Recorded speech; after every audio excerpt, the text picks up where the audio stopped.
Misty! Sino yun? Ayun. Wala, naliligaw lang. Just asking for directions. Hindi ka kasi kagad bumalik nung sagutin mo yung phone eh. Para may kausap pang iba. Actually, si Peach yung kausap ko. Namimiss daw niya ako eh. Sa friends sila nagbakasyon ng pamilya niya. Sa aming magkakabarkada, ako lang yung hindi umalis sa bansa.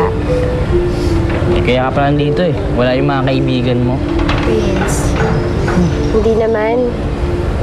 I just really want to be closer to Nita. Alam naman ni Prince yun eh. Pang-asar lang talaga to eh. Di ba? No? Oo. Ganito na lang. Para hindi mo miss yung mga kaibigan mo, gawin na lang natin yung mga ginagawa niyo dati. Samahan ka namin. Di ba? Di ba? Sabi mo eh. Ayaw mo. Sige, kami na lang. Hindi ka kasama. Hindi, syempre. Pag sa mga girl staffs, hindi ako pwede dyan. Kailangan protektahan yung image ko. Well. Hindi. Kung para sa iba naman, okay na rin. Yun naman pala. Oo. Arte-arte mo eh. Akala ko dito. Dit? Uy! Si Pahit kita dyan eh.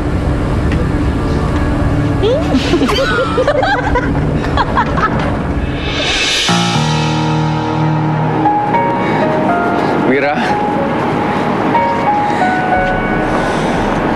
Nagpunta lang ako dito para iabot ko sa'yo.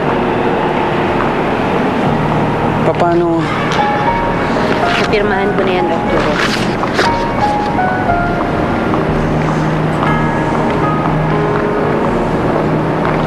Malaya ka na. No. Paano mo nakuha to? I'm sure si Danica nagbigay sa'yo nito. Okay? Wala akong kinalaman dito. Look, I don't need this. Ha? I don't need that. Mira, ikaw ang kailangan ko. Okay? Arturo, stop!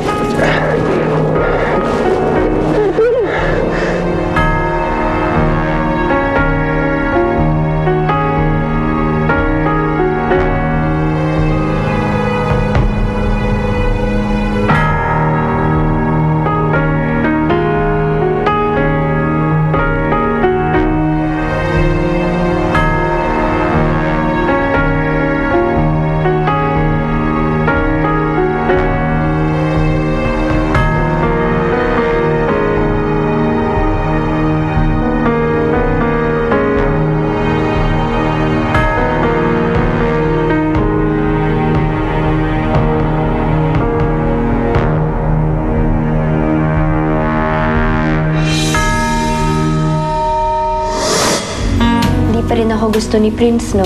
Kahit bilang kaibigan man lang. Malapit lang siya pag nandyan ka. Gusto mo ba siya, Nita? Pinadala ko na yung annulment paper sa kanya at napirmahan na ni Mira. So, sealed na talaga ang hiwalayan nila ni Art. I made sure na nagtuloy-tuloy na.